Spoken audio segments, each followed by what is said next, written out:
Hola, ¿qué tal, Jacobs? Bienvenidos a un video más del Jacob. Pues esto no le va a gustar nada a Norma Piña ni tampoco al PRIAN, porque en las meras jetas del Ciro Gómez Leiva los hace completamente pedazos en un debate absoluto que pues prácticamente no lo esperaba por nada del mundo.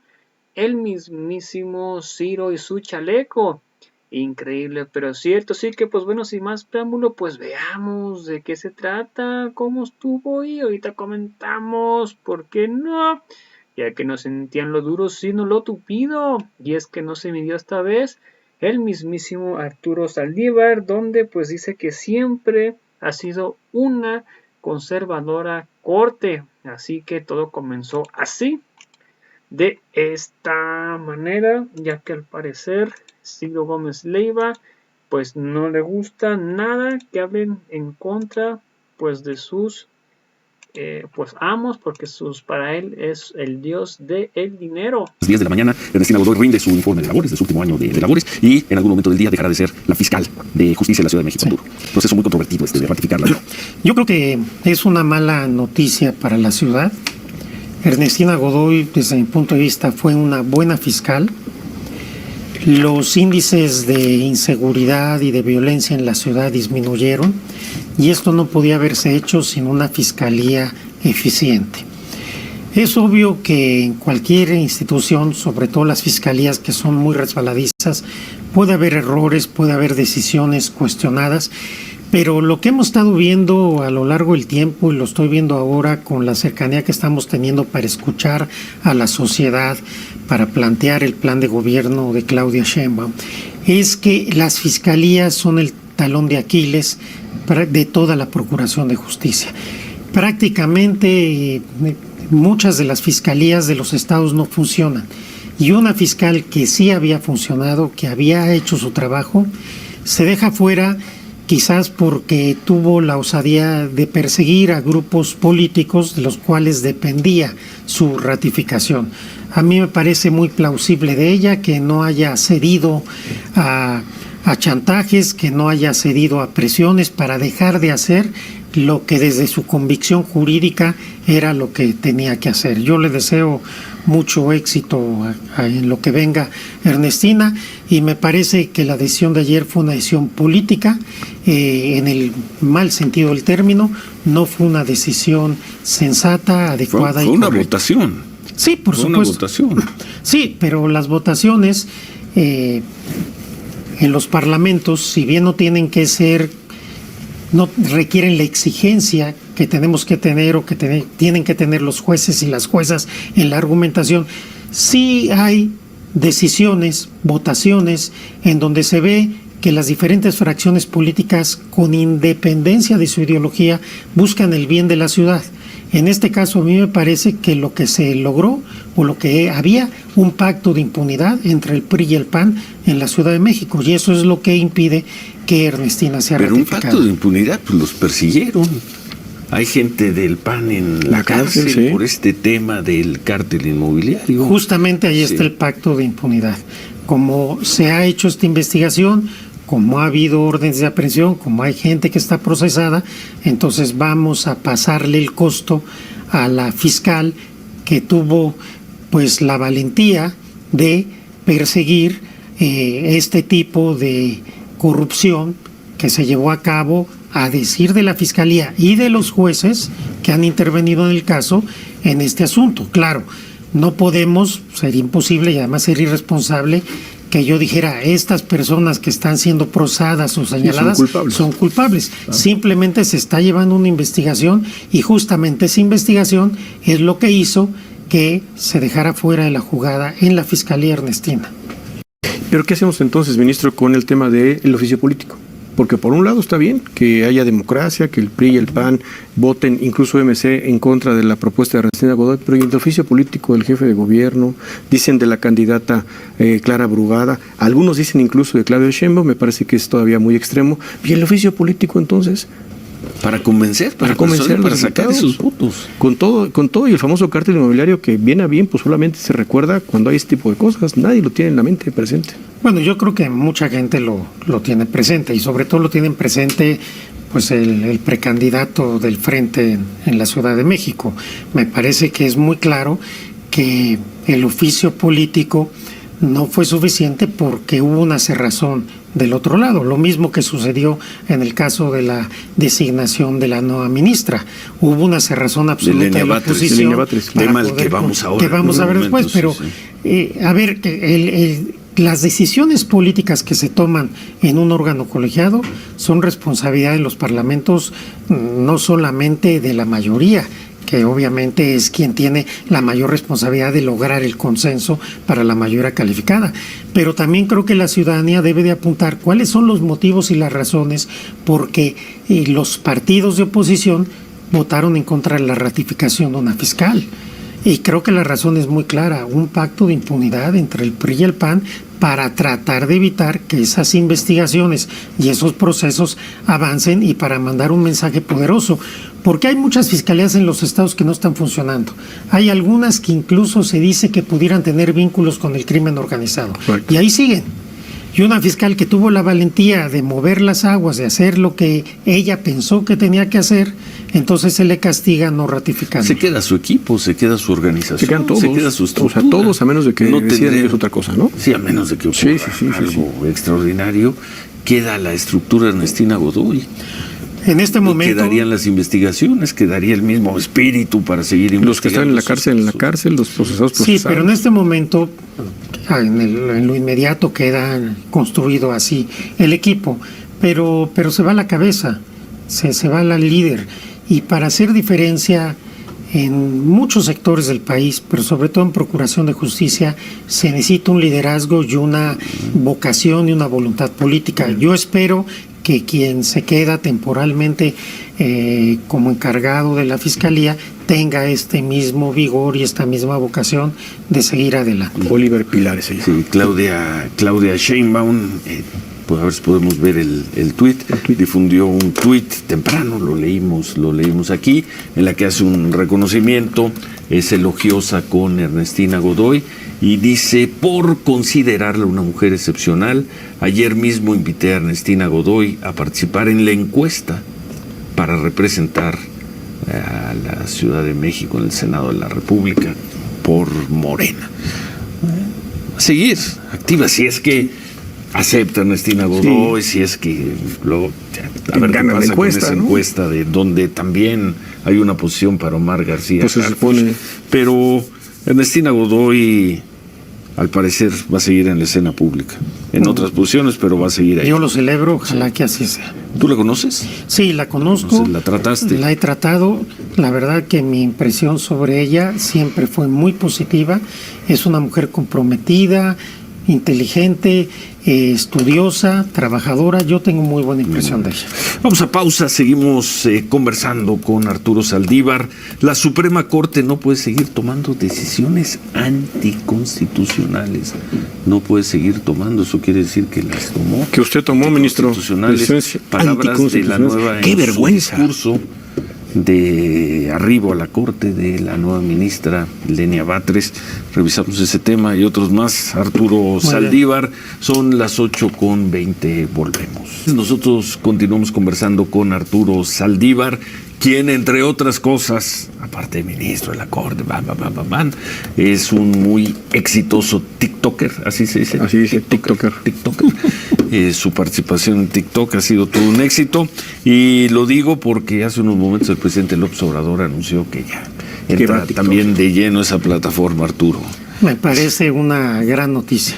La verdad que es la forma de acercarse a las y los jóvenes. Yo celebro mucho que el presidente ya vaya a estar en TikTok. Creo que le va a ir muy bien. Veremos. Ya, de hecho, ya colocó. ¿Cómo se llama lo que colocas? Videos. Pero son videos, no son videos. No son tweets, no son links, no son posts, son videos. Son videos. Pero se llaman videos, no tienen un nombre. Sí. Videos en TikTok. Yo pensé que se llaman los TikToks. Son los videos en TikTok. Y antes de seguir conversando con Arturo Saldívar, información sobre Movimiento Ciudadano. Así es, Ciro. Bueno, pues decíamos mañana que hay una reunión, mañana día 10, llamada por Movimiento Ciudadano. La información a la que hemos tenido acceso es: primero, la Comisión Permanente está llamada de Movimiento Ciudadano a las 9 de la mañana. Ahí Dante Delgado hará un llamado justo para que la Comisión Permanente pues ya tome la decisión de nombrar al candidato. Entiéndase el señor Jorge Álvarez Maínez, que será entonces registrado mañana ¿Va a ser por la Jorge tarde. Álvarez Maínez? Ya mañana sí lo van a registrar como precandidato de Movimiento Ciudadano a la presidencia de la República. ¿Y Pues eso se decanta quién por lo él. dice aparte de ti?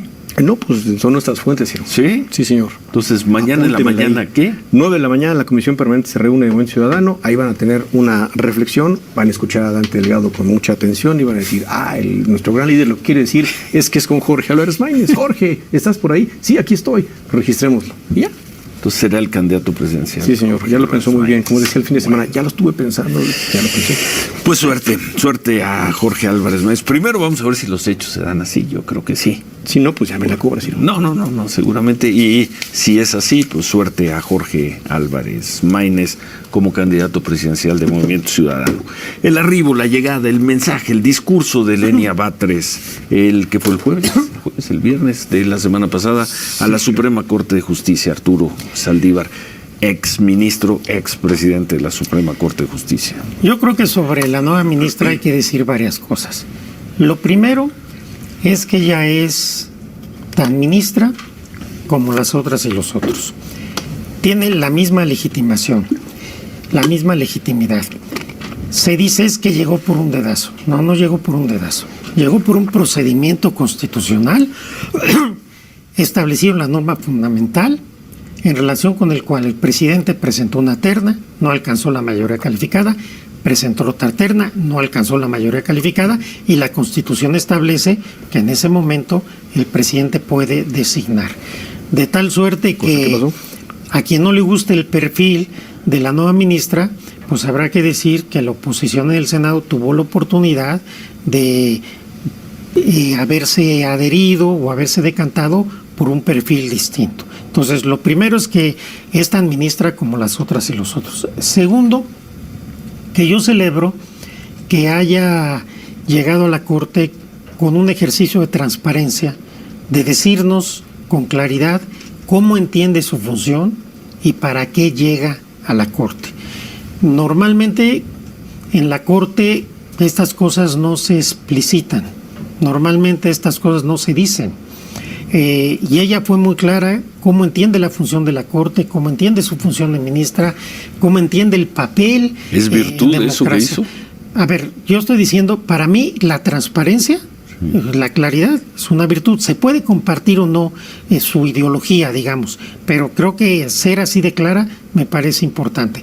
Y en tercer lugar, creo que el juicio sobre la ministra Lenia Batres, como cualquier otra ministro, tiene que darse a partir de sus decisiones, a partir de sus votos y sobre todo de sus argumentos.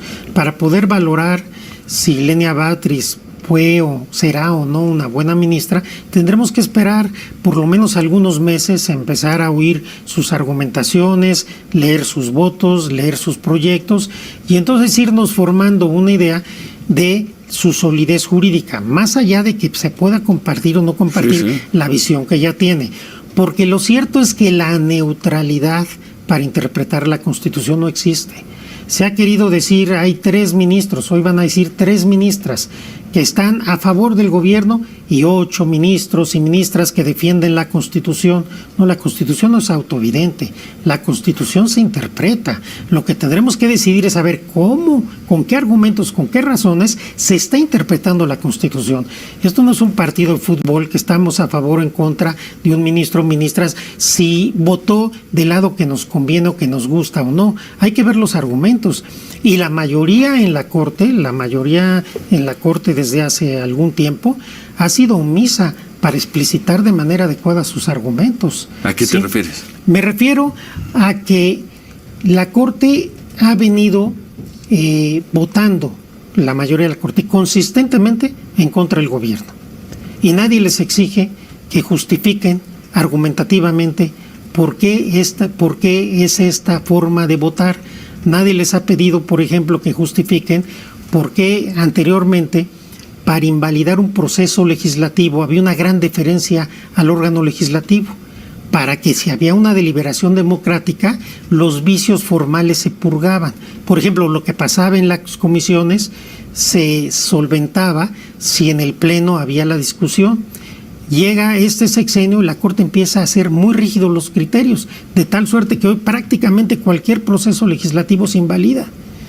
Otro caso, suspensiones en acciones de inconstitucionalidad. Hay norma expresa de la ley reglamentaria que en materia de acciones de inconstitucionalidad no debe haber suspensión.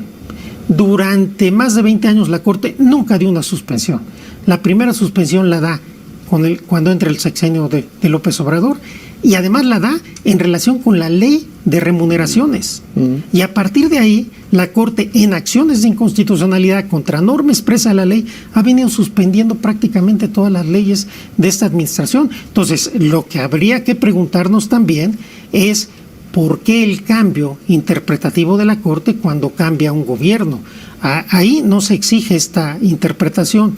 Yo he dicho que la mayoría de la Corte en este momento se encuentra vinculada a la oposición, a la oligarquía, a lo que hoy se llama el preanismo.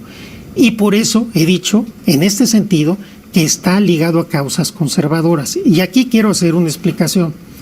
La Corte mexicana, y esto lo dije siendo ministro, lo dije siendo presidente, lo tengo por escrito, no es algo que estoy diciendo ahora, ha sido muy liberal en materia de derechos.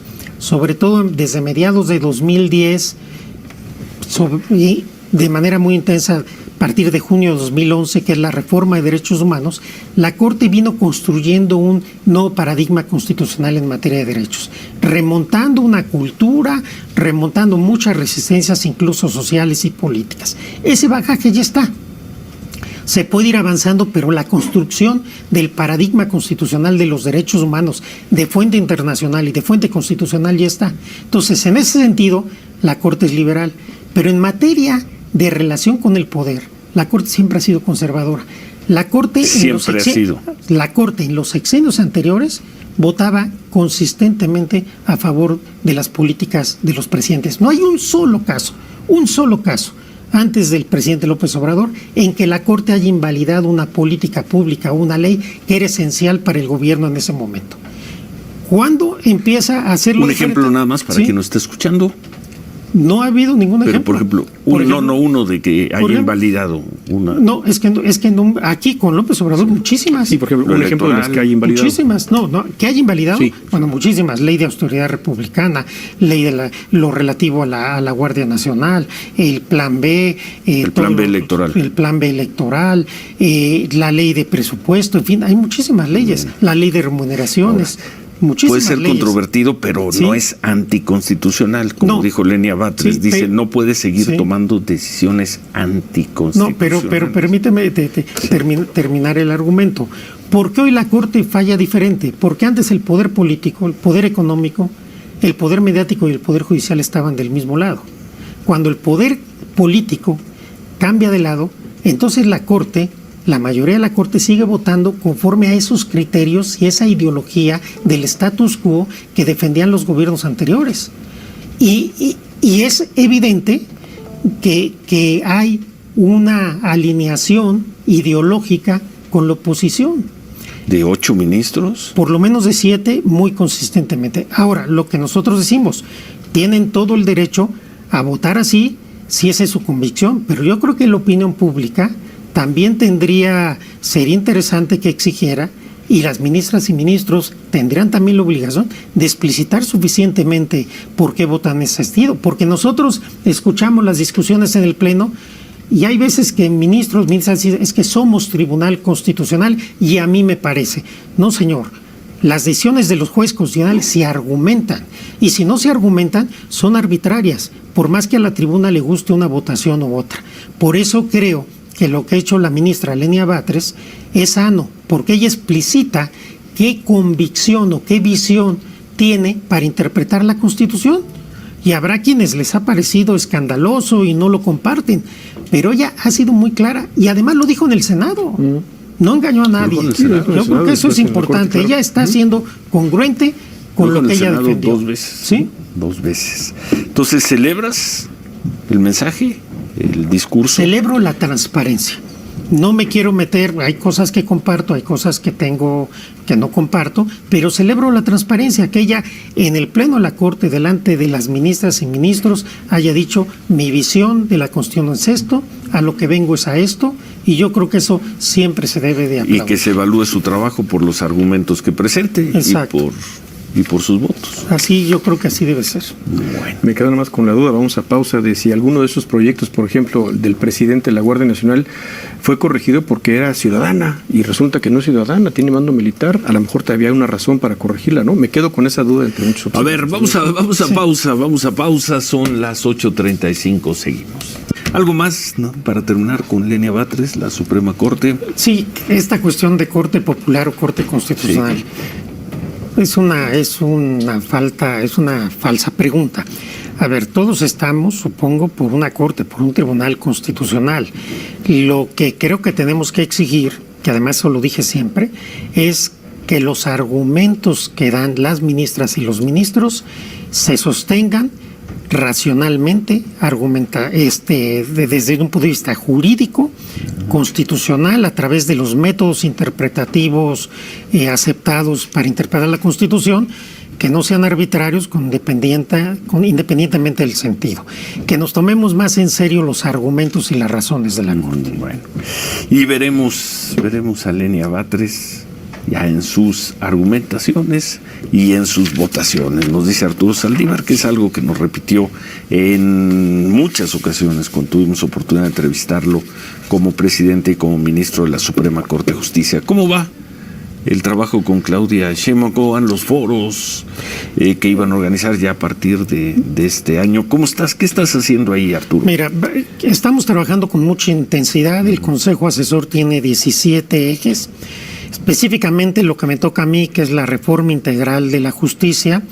Hemos realizado diversas mesas de trabajo con defensores públicos, con personas cercanas a desaparecidos, y estamos programando para el día de mañana el primer foro de diálogos por la transformación. Mañana. Será todo el día en la Universidad Iberoamericana.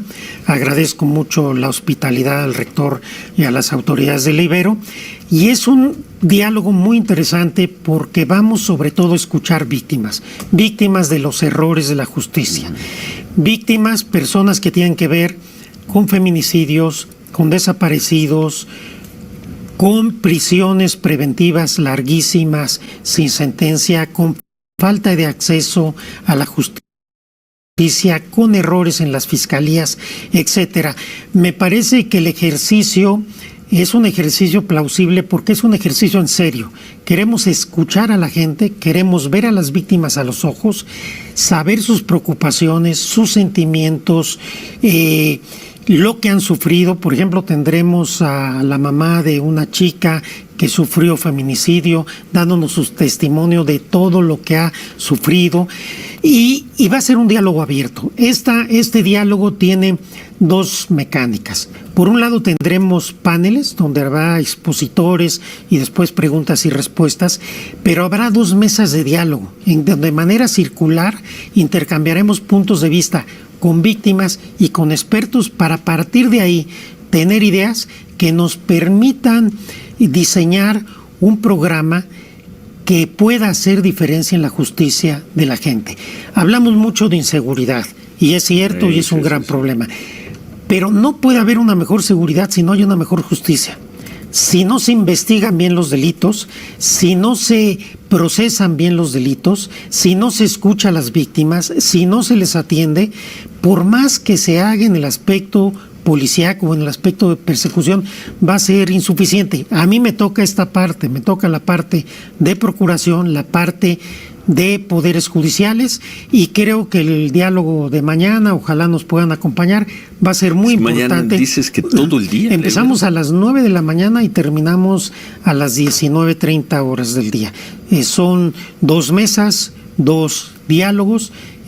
Ha habido mucho interés, el registro prácticamente ya está concluido, y estoy muy optimista de que vamos a poder hacer primero que la gente sí se sienta escuchada, sí se sienta tomada en cuenta y después ojalá podamos proponer soluciones a ese dolor y a ese sufrimiento de tanto tiempo que tantos mexicanos ¿Puede y entrar mexicanas quien tienen. quiera o hay que registrarse? Se tienen que registrar, ahí hay en mi cuenta de Twitter hay una liga, ahí se pueden registrar y asistir al evento. Creo que vale mucho la pena y quien asista obviamente cuando sea el momento puede hacer uso de la palabra. Seguramente habrá más de una víctima de la justicia en la Ciudad de México. Sí, por supuesto, no solo en la Ciudad de México, de todo el país. Sí, pero seguramente alguien de la Ciudad de México y seguramente se van a escuchar ahí críticas contra la Fiscalía de Ernestina Godoy, es muy probable. Y esperemos que ella está programada que nos va a acompañar en la última mesa. Entonces ahí también nos gustaría conocer de ella y de otros fiscales a qué es lo que se enfrentan, porque hay que escuchar a todos, hay que escuchar a las víctimas, hay que escuchar a los abogados, pero también hay que escuchar a las fiscales y los fiscales. Bien. Que es algo, ministro, que difícilmente se ve en este sexenio, por lo pronto, ya veremos en el que sigue. Sí revisar las causas, de acuerdo, pero también ver cómo se solucionan. Algún día vino Marcelo Ebrard, todavía muy al inicio del gobierno de López Obrador, y decía, vamos, hay que revisar todos y cada uno de los delitos, asesinatos, para resolverlos, porque si no se resuelven, nos dijo, entonces vamos a seguir igual. Seguimos exactamente igual y probablemente 5 años peor. Yo destaco varias cosas. Lo primero, creo que lo más importante y lo que exige la gente, esa ha sido mi experiencia desde que llegué a la Corte, es que los escuches. Que los escuches con apertura y que seas empático con su dolor. Después, proponer soluciones integrales, porque esto no es nada más vamos a revisar los delitos, es una solución integral y además que sean realistas, porque a veces querer hacer grandes revoluciones jurídicas, después resulta que son solamente retóricas. Vamos a tratar de generar propuestas concretas, realistas, para reformar la justicia federal, la justicia local, las fiscalías, la atención a las víctimas y, por ejemplo, particularmente en el tema de los desaparecidos, creo que las comisiones de desaparecidos las tenemos que fortalecer, tenemos que hacer un par de ajustes legales para que sean tomadas en cuenta por las fiscalías, para que puedan pedir información vía judicial, etcétera. Hay muchas soluciones que se pueden plantear. Queremos hacerlas que sean realistas, que sean viables, que sean ambiciosas, por supuesto, pero que sean viables. Y ojalá logremos que este proyecto, este programa se lleve a cabo y ojalá en unos años, cuando nos reunamos, podamos constatar que efectivamente se empezó a hacer diferencia en la justicia en México. Muy bien. Pues muchas gracias, suerte mañana en este primer, se llama Foro Diálogos por la Transformación, el primero en la Ibero. ¿Por qué la Ibero? La Ibero fue importante. ¿Por qué abren en la Ibero? Porque la Compañía de Jesús, los jesuitas han sido siempre... Bueno, pues ahí está el mismísimo Arturo Saldívar, donde despedaza por completo al prianismo y sobre todo también a Norma Piña, donde les dice, pues, aparte de las fiscalías, sobre todo al PRIAN, porque como ellos pusieron a las fiscales, que la fiscalía es ineficiente, que casi todas las fiscalías son el talón de Aquiles de todos los estados, no son para nada contundentes, aquí en Jalisco, por ejemplo, y en todos los estados más donde manejan el prianismo. Y desde que llegó, por ejemplo, Ernestina Godoy, empezó a procesar y a trabajar prácticamente a lo que la trajeron. Y por eso es que el prianismo, como dice que fue pues un chantaje político, una decisión política, un pacto de impunidad entre el PRI y el PRIAN, por eso fue que pues ya no pudo renovar y quedó prácticamente ahí Ernestina Godoy. Y donde pues también lo de Lenia Bates, que el Senado que tuvo la oportunidad para escoger, que no lo escogieron, y pues ya nuestro presidente, como dicta la Constitución y los cánones, pues él terminó poniendo a la jueza, y pues más que nada es que todo fue transparente y que llegó Lenia a decir que sabes que así vamos a trabajar. Que la Corte ha sido también omisa en los últimos años, que ha votado en todo en contra del gobierno, que la Corte siempre ha sido conservadora, que la Corte nunca había sido una suspensión y hasta que llegó nuestro presidente empezaron a darle suspensión y a tirar las leyes, que como antes la Suprema Corte de Justicia, el Poder Judicial estaba del lado del Ejecutivo, del PRIAN, Por eso es que ahorita están en la discrepancia en eso. Y pues que está vinculada prácticamente con el prianismo, increíble que es cierto, pero ahí está. No sé ustedes qué opinan al respecto de esto. Veamos